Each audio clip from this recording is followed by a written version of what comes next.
Bismillahirrahmanirrahim. Assalamualaikum warahmatullahi wabarakatuh. Al-Fatihah ila hadratin Nabi Sayyidina Muhammadin sallallahu alaihi wasallam kiramil Fatihah. Auzubillahi minasyaitanir rajim.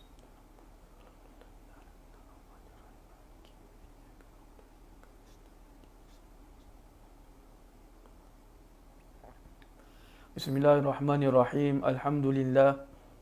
Alhamdulillahillazi hadana lihaza وما كنا لنهتدي لولا أن هدانا الله أشهد أن لا إله إلا الله وحده لا شريك له وأشهد أن سيدنا محمدا عبده ورسوله اللهم صل وسلم على سيدنا محمد مفتاح باب رحمة الله عدد ما في علم الله صلاة وسلاما دائمين بدوام ملك الله وعلى آله وصحبه عدد كل ذرة ألف مرة سبحانك لا علم لنا إلا ما علمتنا إنك أنت العليم الحكيم رب اشرح لي صدري ويسر لي أمري واحلل عقدة من لساني يفقه قولي أستغفر الله العظيم الذي لا إله إلا هو الحي القيوم وأتوب إليه أما بعد.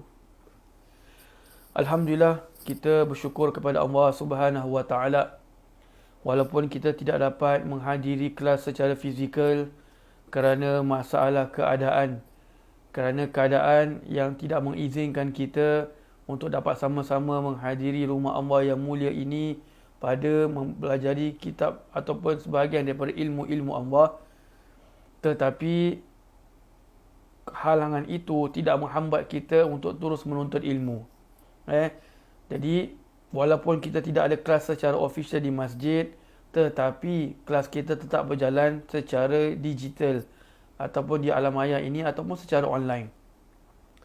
Jadi Alhamdulillah, saya harap semua hajar-hajar di sana dalam keadaan sihat walafiat, selalu dalam keadaan dilindungi oleh Allah Subhanahu wa taala, keluarganya juga dilindungi oleh Allah, jiran-jirannya, saudara maranya dan anak cucunya, insya-Allah semuanya dalam perlindungan Allah Subhanahu wa taala dan juga amnya pada seluruh penduduk negeri Singapura yang kita cintai ini.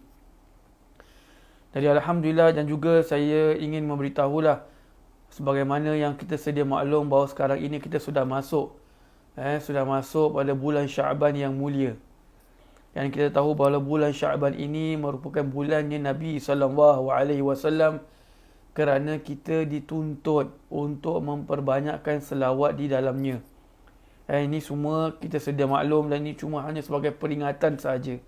Kerana Allah SWT berfirman wazakir fa inna zikra tanfa'u lil mu'minin, dan berilah peringatan kerana sesungguhnya peringatan itu amat berguna bagi orang-orang yang beriman. Dan juga pada bulan Syaban ini adalah bulan yang di mana turunnya firman Allah SWT yang masyhur, di mana ramai yang di antara kita tahu tentang ayat ini, terutama bagi kaum muslimin atau kaum bapa yang menghadiri solat Jumaat, di mana Allah Subhanahu wa taala berfirman innallaha wa malaikatahu yusalluna 'alan nabi ya ayyuhallazina amanu sallu 'alaihi wa sallimu taslima Allahumma salli wa sallim wa barik 'alaihi wa ala alihi. Jadi ayat yang mulia ini daripada surah Al-Ahzab ini turun pada dalam bulan Syaban tahun kedua hijrah. Perintah untuk wajib berselawat kepada Nabi SAW, di mana hukum berselawat itu atau bilakah wajib berselawat itu ada selisih ulama. Baik, itu tidak perlu untuk kita panjangkan di sini kerana itu bukan topik kita pada pagi ini. Jadi kita kembali pada pembacaan kitab Nasihat Agama dan Wasiat Iman karangan Al-Imam Al-Habib Abdullah bin Alwi bin Muhammad Al-Haddad rahimahullahu ta'ala. Dan saya juga difahamkan kita sambung pada tajuk yang baru, bab tentang memperbanyak mengingati mati atau mengingati maut. Baik, saya akan baca bahasa Arabnya sedikit dahulu supaya selari dengan apa yang diterjemahkan oleh almarhum Al-Habib Ahmad bin Muhammad bin Sumait. Bismillahirrahmanirrahim. Qala al-muallif rahimahullahu ta'ala wa nafa'ana Allahu bihi wa bi'ulumihi fid darain amin radhiyallahu anhu. Wa'lam anna al-iksara min zikril mauti mustahabbun wa muraghabun fihi. Dan ketahuilah bahawasanya memperbanyak mengingati mati itu adalah seperkara yang dituntut oleh agama dan amat digalakkan. Baik, kalau diikut daripada segi bahasa Arabnya, terjemahannya, dia kata sini mustahabbun wa muraghabun fihi. Mustahabbun ni bermakna benda yang sunat. Bermakna benda yang sunat. Wa muraghabun fihi, dan perkara yang digalakkan oleh agama. Jadi mengingati maut ni, dia bukan soal maknanya seseorang itu dia sudah putus asa daripada kehidupannya, tak. Dia sudah rasa dah tak ada harapan lah aku ni nak hidup, dah tak guna lah aku nak hidup ke, aku ni ada masalah rumah tangga ke, ada masalah financial ke. Bukan itu tujuannya. Mengingati maut ini tujuannya itu agar seseorang itu makin dekat dengan Allah Subhanahu Wa Taala. Jadi itulah tujuan penting sekali mengingati maut. Jadi pengarang sini kalau kita lihat Al-Imam Al-Haddad kali ini dia bawakan tajuk bab memperbanyak mengingati maut. Kalau kita lihat susunan Al-Imam Al-Haddad tentang bagaimana beliau boleh membawa kepada bab memperbanyak mengingati maut ni, puncuk pangkalnya itu kembali pada awal tajuk yang awal. Yang pertama itu adalah tajuk mengenai hati. Al-Imam Al-Haddad, kan kalau kita dah lalu beberapa minggu yang lalu, mungkin tahun yang lalu, berkenaan dengan bab hati. Kemudian Al-Imam Al-Haddad masuk tentang bahaya hati yang keras. Masuk tentang hati yang lembut, hati yang bersih. Beza hati yang bersih dengan hati yang keras. Kemudian bagaimana untuk kita membersihkan hati kita. Dan juga tanda hati kita itu bersih. Di antara tanda yang kita dah lalu dalam kitab Nasihat Agama ni juga, adalah orang itu sangat berkasih sayang terhadap orang-orang Islam. Dan orang itu selalu takut kepada Allah Subhanahu Wa Taala. Kemudian dalam masa yang sama juga, dan orang itu sering dalam keadaan bertaubat kepada Allah Subhanahu Wa Taala. Jadi bila Imam Al-Haddad kemudian sambung tentang bab orang itu akan bila orang itu tidak ada hati yang bersih, maka dia ada mempunyai hati yang keras. Dan di antara tanda hati yang keras itu, dia itu adalah panjang angan-angannya. Tulul amal. Panjang angan-angannya. Selalu berangan perkara-perkara dunia. Dan juga kita dah lalu masuk juga seperti contoh panjang angan-angan ni, selalu menanti-nantikan amal pada tanpa sebab. Nanti hati tu terdetik nak sembahyang duha, tapi kata hati tu habis kita jawab nanti. Sibuk dengan urusan dunia lah, sibuk nak masak lah. Bukan salah nak masak, tapi kalau rasa masak itu perlu untuk diselesaikan dahulu, selesaikan, pasal tu tanggungjawab. Kemudian sembahyanglah duha. Jangan kita nanti tu kita tak buat langsung.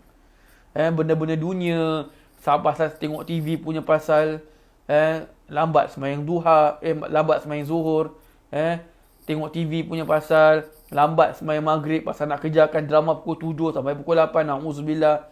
Waktu maghrib tu bukanlah waktu untuk tengok TV. Kita pun dah sedia maklum. Terutama kalau umur-umur kita ni makin meningkat. Umur-umur kita ni yang makin lama. Dia tak boleh cakap tua. Tua ni sensitif sikit. Kita cakap umur ni makin lama. Baik.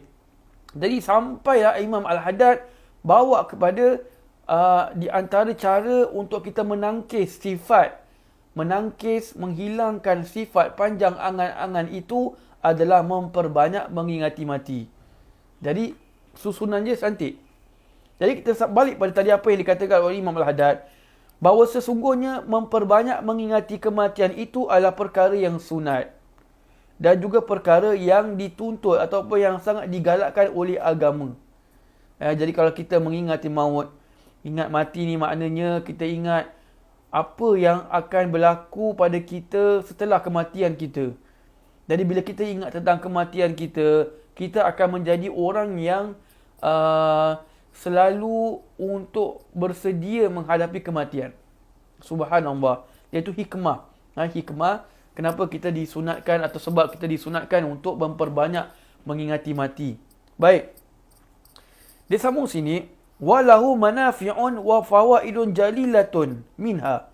Dan dia itu Kalau dia ikut daripada terjemahan sini, kerana yang demikian itu mengandungi berbagai-bagai faedah yang berguna. Baik, ini mungkin dari sudut penerjemah lah. Tapi kalau apa yang kami baca daripada bahasa Arabnya, walahu manafi'un wa fawailun jalilatun. Dan dia itu mempunyai manfaat-manfaat dan juga faedah-faedah yang besar. Apa dia? Mengingati mati itu mempunyai manfaat-manfaat dan juga faedah-faedah yang besar. Minha, di antaranya. Dia kata sini, qisarul amali wa tazhidu fid dunya wal qana'atu minha bil yasiri wal raghbatu fil akhirati wa tazawwudu laha bil a'mali salihah. Di antaranya pendek harapan. Dia bukan pendek harapan, pendek angan-angannya. Sedikit angan-angannya, bukan tak ada. Kita pun dah lalu pada beberapa minggu yang lalu bahawa adanya angan-angan itu adalah rahmat kepada orang-orang, kepada manusia. Kan? Kalau tak ada angan-angan, orang akan terus-menerus mengingati mati sampai orang tu tidak akan keluar rumah untuk bekerja, tidak akan buat kerja-kerja rumah. Habis biarkan rumah berabuk semua pasal gara-gara ingat mati selalu 24 jam. Pasal tidak ada angan-angan. Jadi Allah SWT meletakkan angan-angan itu adalah sebuah rahmat kepada manusia ini supaya mereka ada harapan untuk hidup terus dan harapan untuk berusaha mencari nafkah, masak, mengemas dan sebagainya lah. Baik. Jadi dia kata sini qisarul amal, pendek angan-angannya. Bermakna dia angan-angan tu dia tak ada macam angan-angan panjang lah. Angan-angan benda yang dia rasa dia tak mungkin lah akan dapat.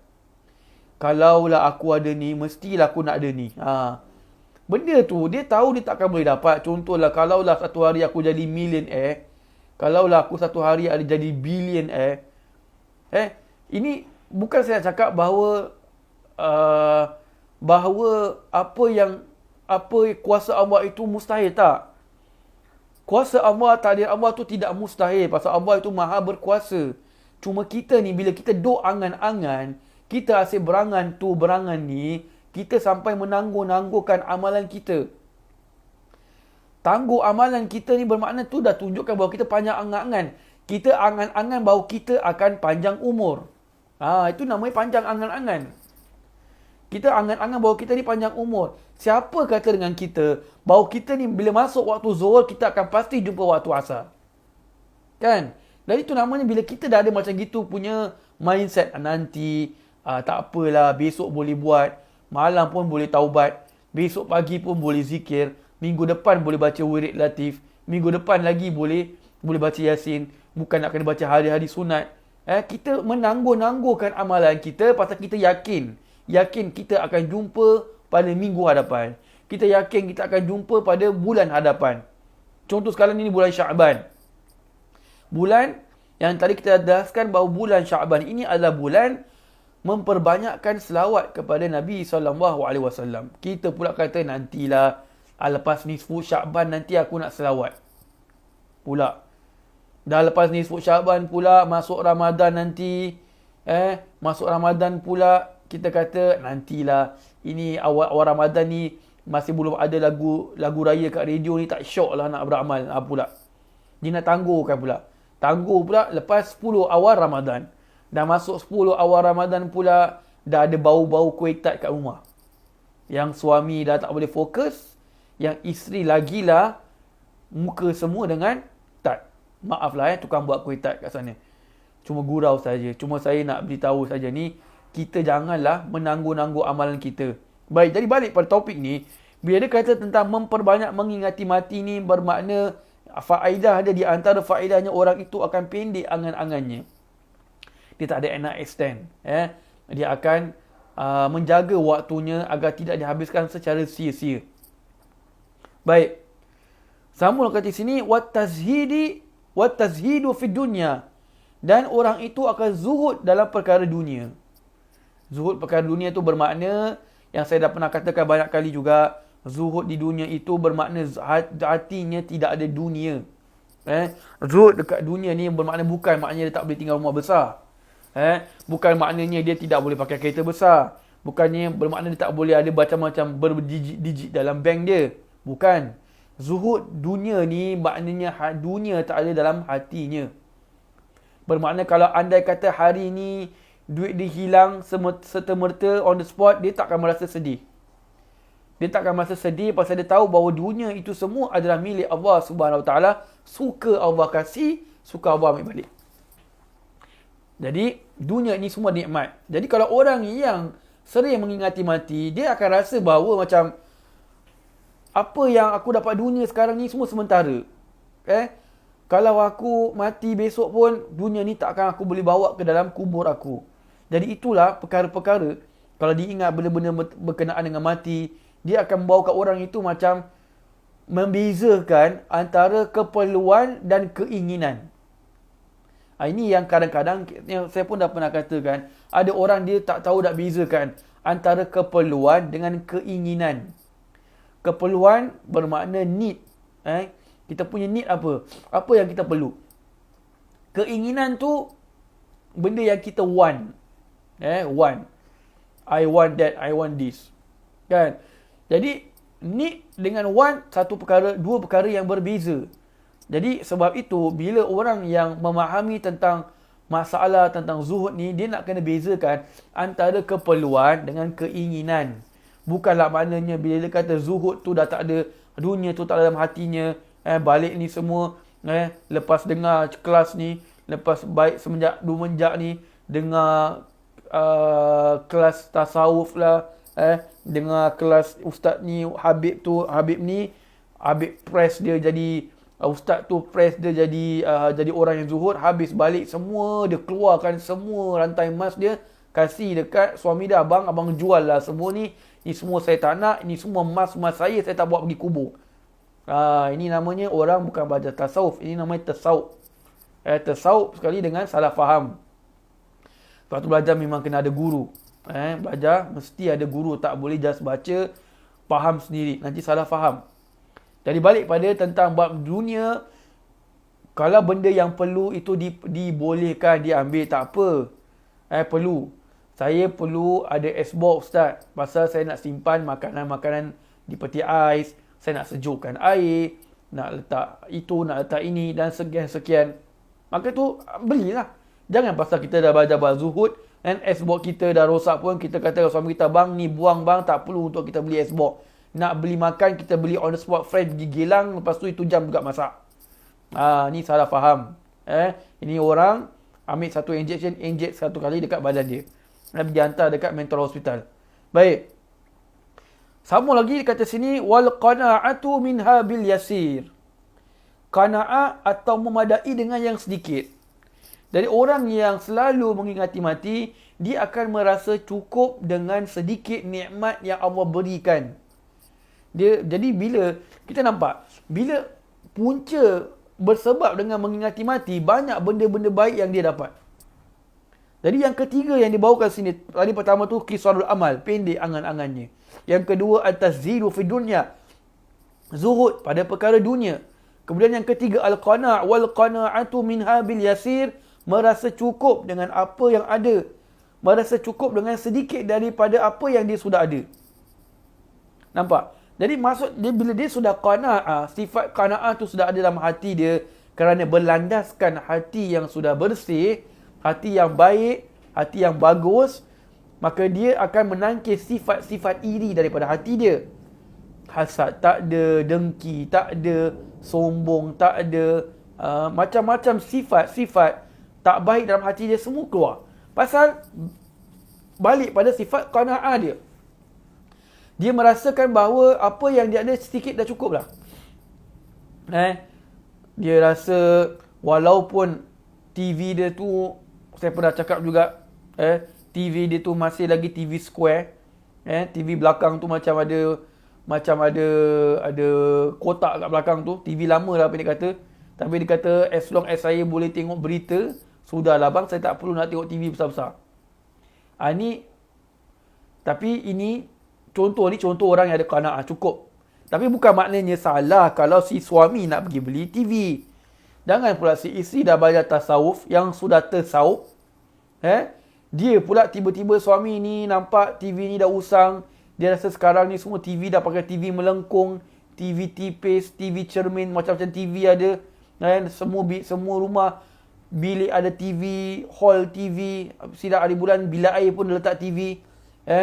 Suami pula rasa hari tu TV square tu nak kena tukar, nak pakai TV baru. Maka isi pula kata, bang jangan bang, kita kena ada sifat qanaah bang. Abang nak masuk neraka ke nak tukar TV baru lah pula. Bukan, jangan pasal gara-gara TV isi pula pergi cap suami masuk neraka. Bukan. Kalau suami nak beli atau isteri nak beli, suami yang belajar, dapat isteri rasa bang kita nak kena tukar, maka tak apa untuk tukar. Dan bukan jadi masalah. Cuma masalahnya bila kita belajar tasawuf ini, the first thing yang kita kena buat adalah kita apply pada diri kita sendiri.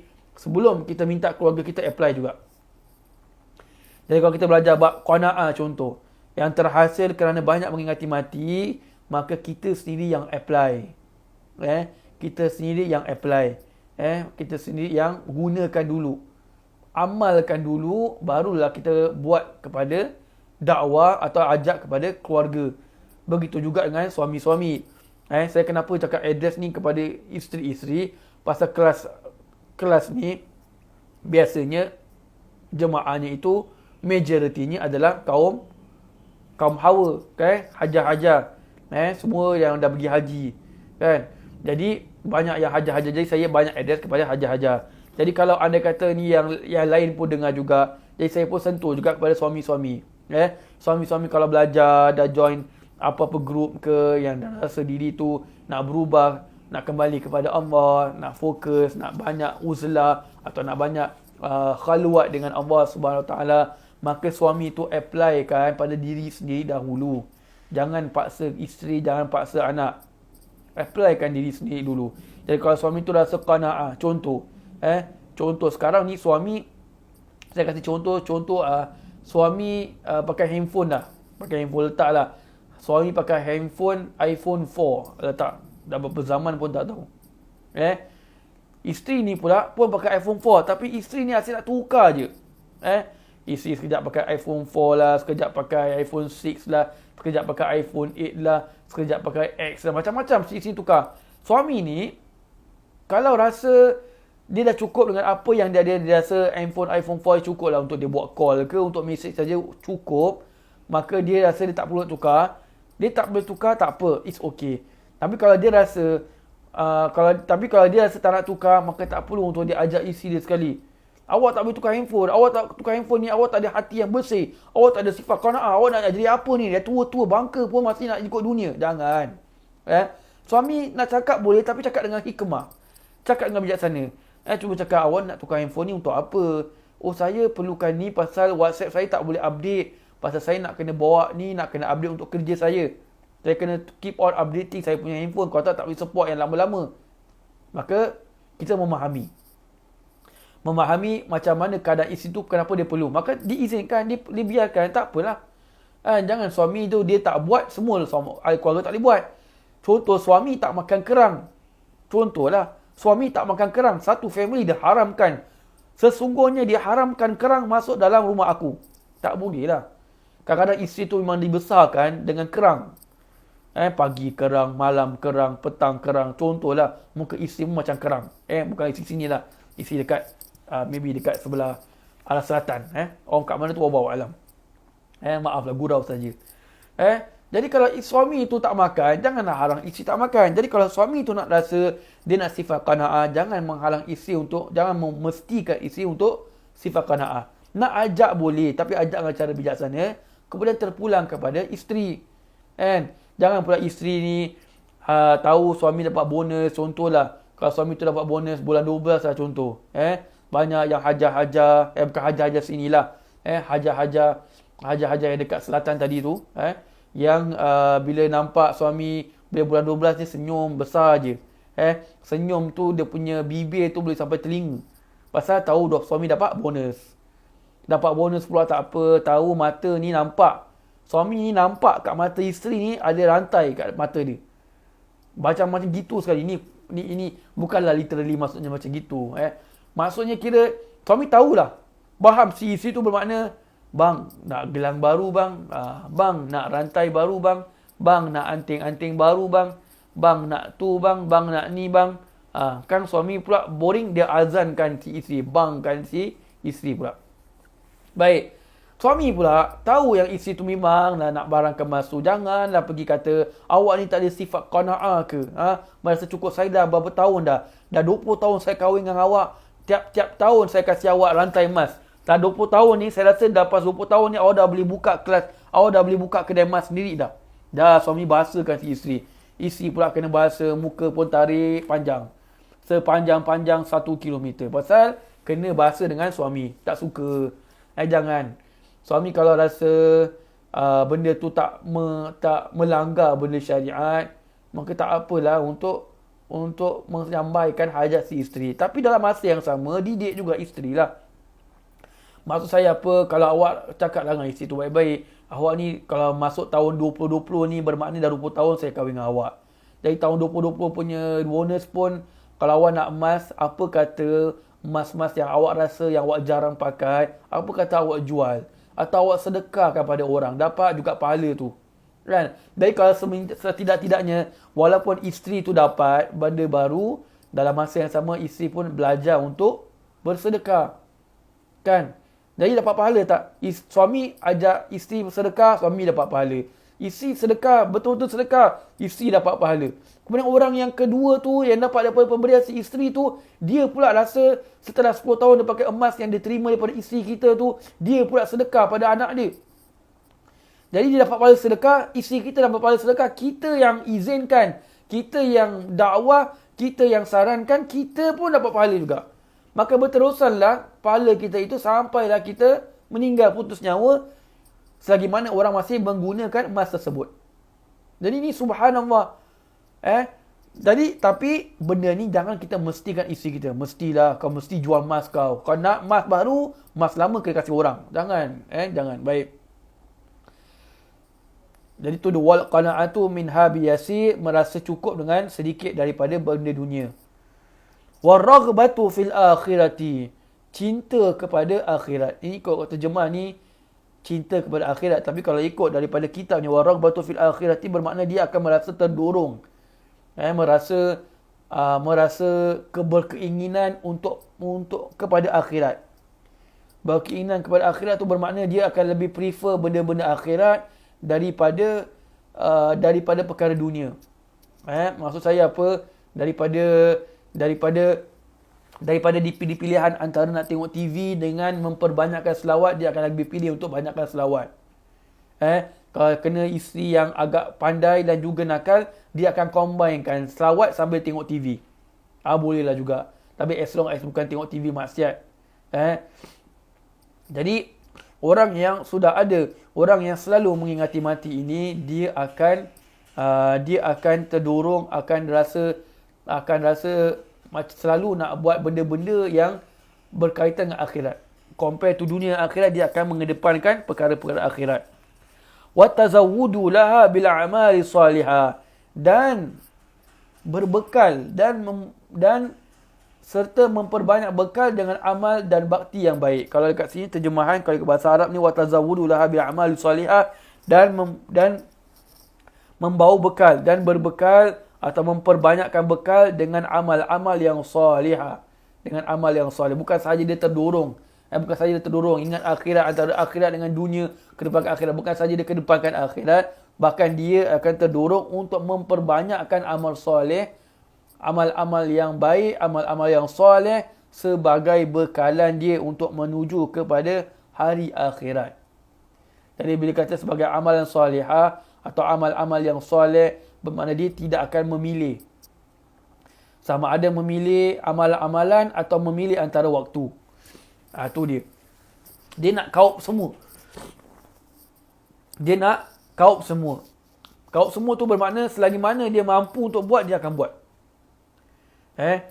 Kalau dia kata masa ni aku nak penuhkan dengan selawat, aku masih ada, aku free time, masa aku lapang, aku masih lagi tidak ada aku semua tak ada kat rumah, suami kerja, anak-anak dah sekolah, anak-anak pun dah kerja, dah besar semua, tinggal aku seorang kat rumah, daripada aku duduk termenung, daripada banyak habiskan masa tidur, daripada banyak daripada banyak tengok TV dan sebagainya, baik aku penuhkan masa-masa kosong ni dengan selawat atau masa-masa kosong dengan ibadat. Baca Quran ke, sembahyang ke, berzikir ke, tafakur ke, taubat ke dan sebagainya. Sedekah ke dan sebagainya. Kalau penat kita kena ingat amal-amal yang baik ni banyak.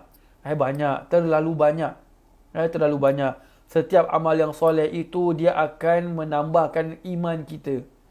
Bila iman kita tambah, kita akan terdorong lagi nak menambah amalan kita. Jadi kita kena start lah. Kita kena start. Bukan nak kena Allah takdirkan kita jadi orang soleh, tiba-tiba besok jadi orang soleh. Tak ada. Kita kena usaha jadi orang soleh. Kena usaha. Penat zikir, mungkin kita boleh tukar pada selawat. Ustaz, selawat kan zikir. Maksud saya, selawat yang kita baca dalam hati jalan terus. Penat selawat, kita boleh semayang. Penat semayang, boleh tukar baca Quran. Penat baca Quran, kita boleh bersedekah. Bersedekah ni, dia tak semestinya nak kena literally sedekah. Maksud saya literally sedekah, pergi tempat orang, kasih duit. Nah, ini masuk masjid, tabung masuk masjid. Jumpa orang, kanan duit. Kita boleh, contoh, boleh buat, kalau isteri bab ni dia pandai lah. Isteri pandai apa? Pandai sembunyi-sembunyi. Pandai sembunyi. Bukan sembunyi, ada main kayu tiga tak, na'udzubillah. Maksudnya dia pandai untuk surprise kan. Jadi isteri tu yang pandai ni, yang bijaksana, yang bijak sini bukan bijaksana, yang pandai. Cari cara untuk bersedekah secara senyap.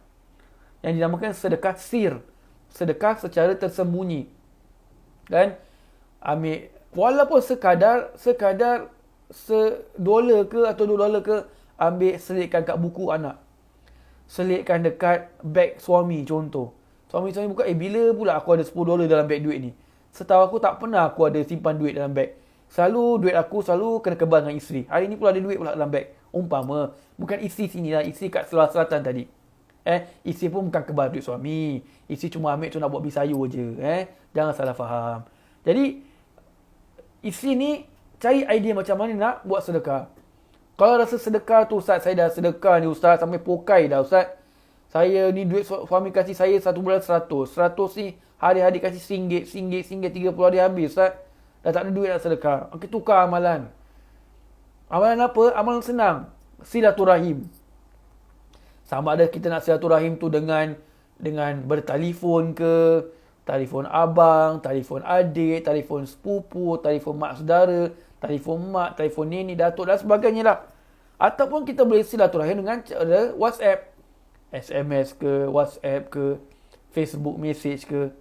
Apa-apa pun yang kita rasa kita boleh gunakan, yang penting masa kita ini tak terbiar dengan benda-benda yang sia-sia.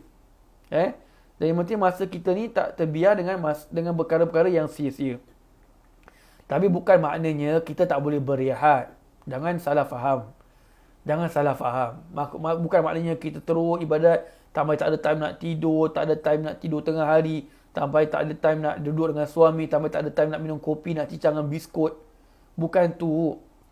Bukan tu. Tapi maknanya, jadikan masa kita itu, setelah kita bangun tidur, kebanyakan masa kita itu penuh dengan memperbanyakkan ibadat. Puncanya apa? Puncanya dengan memperbanyak mengingati mati. Subhanallah. Betul yang saya katakan tadi, susunan Al-Imam Al-Haddad itu sangat cantik. Daripada bab hati, bawa kepada perkara-perkara yang boleh membersihkan hati, bahaya panjang angan-angan, dan kemudian efek of orang yang kurang angan-angan itu adalah dengan mengingati mati. Baik. Sambung apa yang dikatakan sini oleh Imam Al-Haddad. Wa qala Rasulullah sallallahu alaihi wa alihi wasallam, aksiru min zikri hazimil lazati, yakni al-maut. Sabda Rasulullah sallallahu alaihi wasallam, aksiru min zikri hazimil lazat. Perbanyakkanlah mengingati tentang perkara-perkara yang menghapuskan kelazatan, yakni maut, kematian. Nabi sallallahu alaihi wasallam sendiri menyuruh kita. Apa kata Nabi? Aksiru, perbanyakkan. Nampak? Perbanyakkan. Nabi suruh perbanyakkan. Berapa kita consider banyak? Ikut secara adat. Kalau kita rasa tiap-tiap kita nak sembahyang itu kita akan mengingati mati, seolah-olah kita akan sembahyang yang penghabisan ketika itu, kita rasa tu kita banyak mengingati mati, maka itulah baik mengingati mati. Kalau kita banyak mengingati mati, kalau kita banyak mengingati mati tu kira setiap kali kita nak tidur, setiap kali kita bangun dan sebagainya, maka kita rasa tu banyak. Yang kita rasa dengan mengingati mati pada waktu-waktu itu, dia dapat menghasilkan empat sifat tadi. Sifat pendek angan-angan, sifat zuhud, sifat qanaah dan terdorong kepada akhirat serta berbekal dengan amal yang solehah. Amal-amal yang baik. Kalau kita rasa dengan mengingati mati itu pada waktu-waktu yang kita rasa banyak dapat menghasilkan empat perkara ini, maka itulah kita sudah menunaikan apa yang diperintahkan oleh Nabi SAW. Nabi suruh ni, aksiru, sebab tu mengingati mati ni hukumnya adalah sunat. Pasal Nabi dah suruh. Kan? Aksiru min zikri hazimil lazat. Perbanyakkan dengan mengingati yang perkara-perkara yang menghapuskan kelazatan. Hazimil lazat, yang menghapuskan kelazatan. Apa yang menghapuskan kelazatan? Kelazatan apa? Kelazatan nikmat dunia ni. Kan? Jadi, kalau kita dah mati, banyak perkara-perkara dunia yang kita rasa lazat akan terputus. Pasal lazat ni kerana nafsu kita. Akan terputus. Bila mati, dah tak dapat pakai barang kemas. Handphone dah tak boleh pakai. Lauk asam pedas dah tak boleh makan lagi. Andai kata kalau kita, insya-Allah kita semua, pada pendengar semua, jemaah semua, pada haji-haji semua, mati dalam keadaan husnul khatimah. Setelah kita mati tu kita masuk dalam golongan ahli-ahli yang soleh, golongan orang-orang yang soleh, maka kita akan dapat lebih baik daripada asam pedas yang kita tinggalkan tu. So jangan worry sangat pasal asam pedas. Kalau kita tak dapat makan, orang kata apa namanya, sampai terbawa-bawa, sampai tak, apa namanya, bawa kepada kematian. Nak sangat sampai bawa kepada kematian. Tak dapat makan lah. Baik, jadi kita jangan rasa menyesal. Yang penting kita memperbanyakkan mengingati perkara yang dapat menghapuskan kelazatan tersebut, iaitu mengingati mati. Supaya kita ni terdorong, supaya kita ni terdorong untuk membuat perkara-perkara yang baik. Supaya kita ni terlahir sifat-sifat yang mulia tadi. Pendek angan-angan, zuhud kepada dunia, qanaah, merasa cukup dengan apa yang ada, kemudian rasa terdorong, rasa semangat, rasa cinta kepada perkara-perkara akhirat. Di samping dengan cinta tersebut, kita memperbanyakkan amalan kita supaya menjadi bekalan kita menuju ke alam kubur. Dan kita pun dah terangkan macam-macam tentang amalan-amalan yang kita dituntut baca, untuk menolong kita ketika kita dalam keseorangan di dalam kubur nanti. Jadi itulah apa yang dapat kita dengarkan ringkasan tentang masalah perkara yang bersangkutan dengan mati. Islam menuntut kita, menyuruh kita, Nabi SAW menyuruh kita untuk memperbanyak mengingati maut. Bukan mengingati maut itu adalah dengan apa namanya, bukanlah dengan mengingati maut itu kita sampai lupa dunia semua, tidak. Tapi yang dimaksudkan dengan mengingati maut sini adalah kita menyediakan diri dengan bekalan menuju kepada alam akhirat.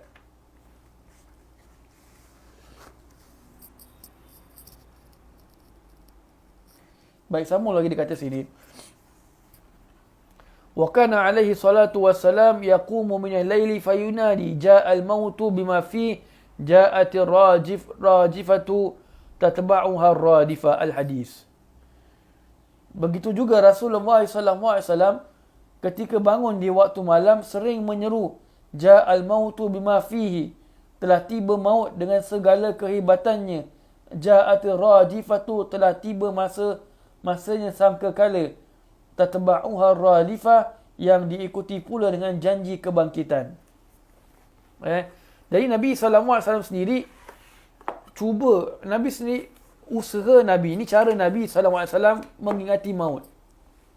Apa yang Nabi buat bila Nabi bangun di tengah malam? Bila Nabi tengah malam, Nabi akan bangun dan Nabi akan berkata, akan menyeru, sering menyeru, nampak?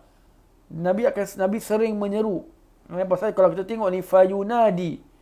Jadi dia ada fi'il mudhari'. Nabi selalu buat. Menyeru ja'al mautu bima fihi. Telah tiba maut dengan segala kehebatannya. Telah tiba kematian itu dengan apa yang dibawa oleh kematian itu. Jadi apa yang Nabi SAW katakan sini, walaupun belum datang lagi kematian, tapi Nabi sabda ni, Nabi cakap ni Nabi sendiri usaha untuk mengingati mati untuk diri Nabi SAW sendiri. Nampak? Kalau Nabi sendiri, Nabi ni kita dah confirm lah 100%. Nabi SAW adalah semulia-mulia makhluk Allah. Bukan semulia-mulia manusia sahaja, semulia-mulia makhluk Allah. Bila kata makhluk tu semua dah. Yang namanya syurga, yang namanya kursi, yang namanya sungai dalam syurga, yang namanya telaga Kausar. Nabi SAW lagi mulia daripada segala-galanya.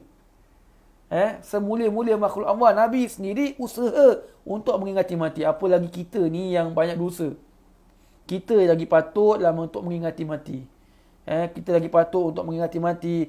Bukan saja mengingati mati, tapi bersedia untuk kematian.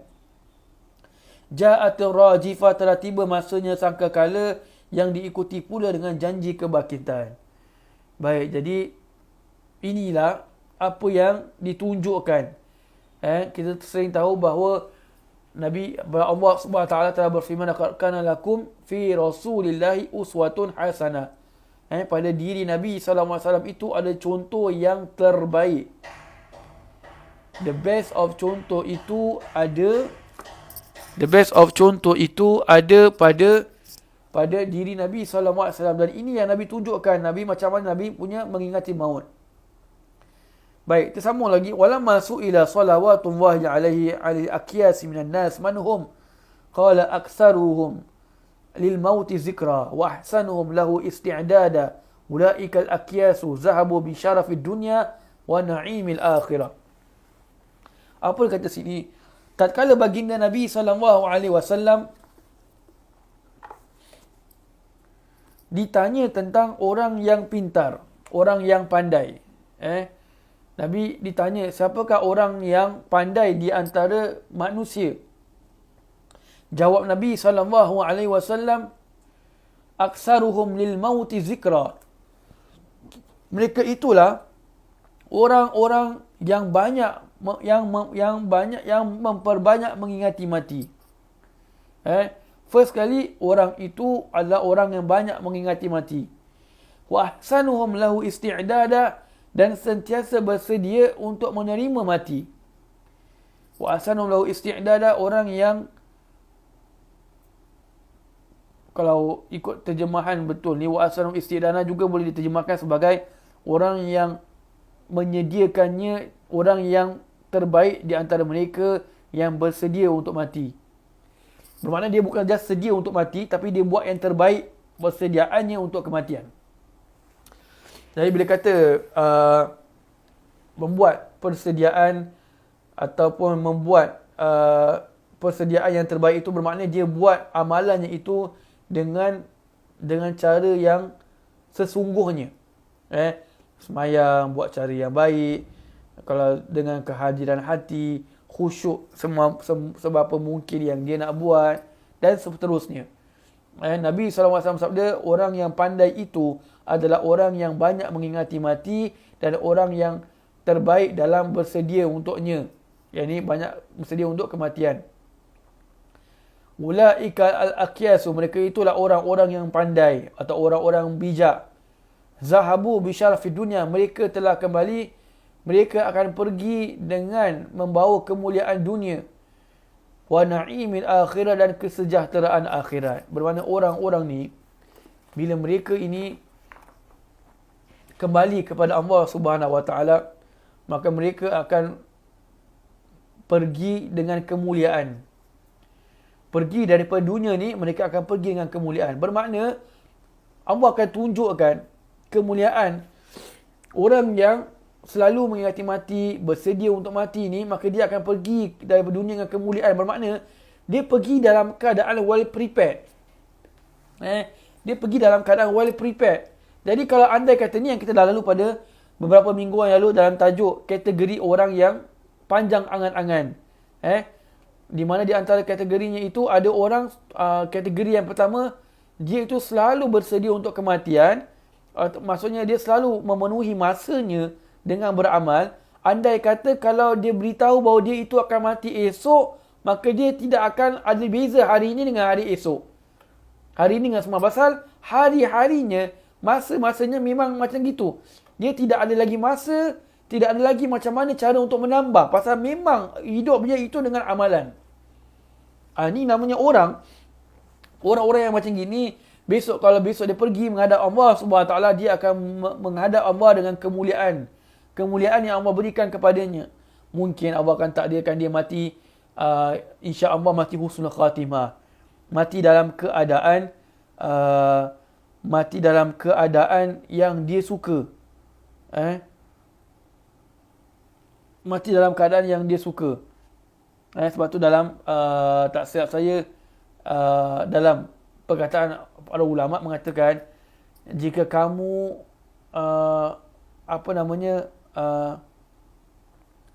jika kamu suka kematian kamu itu datang dalam keadaan yang kamu inginkan, maka perbanyakkanlah perkara tersebut. Maka perbanyakkanlah perkara tersebut. Maksudnya apa? Kalau kita suka, kita ni nak mati dalam keadaan membaca Al-Quran, maka banyakkan baca Al-Quran. Kalau kita ni suka, kita nak dimatikan oleh Allah Subhanahu Wa Taala dalam keadaan berselawat kepada Nabi sallallahu alaihi wasallam, maka mulut kita ni basah dengan selawat kepada Nabi sallallahu alaihi wasallam. Kalau kita ni dipanggil oleh Allah dalam keadaan sembahyang, tak kisahlah apa keadaan pun, atau dalam keadaan qiyamul lail, kita suka, kita mati dalam keadaan kita tahajud, maka kita perbanyakkan amalan tersebut. Insya-Allah, Allah tak akan sia-siakan amalan kita.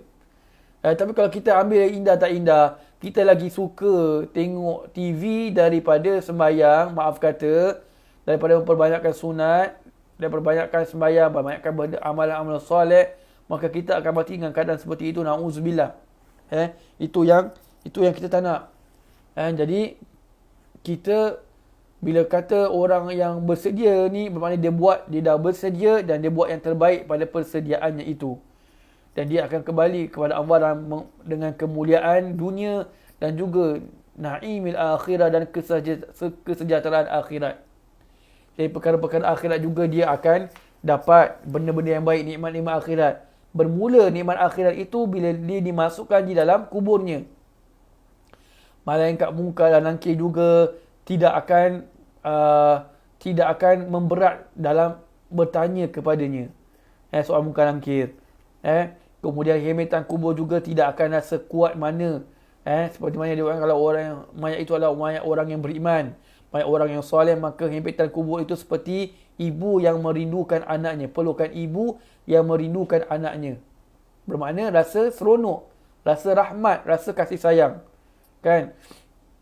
Dan kemudian setelah kita disoal oleh Munkar dan Nakir, kita akan ditidurkan kembali. Seperti mana yang diriwayatkan bahawa kita akan ditidurkan seperti tidurnya malam pengantin.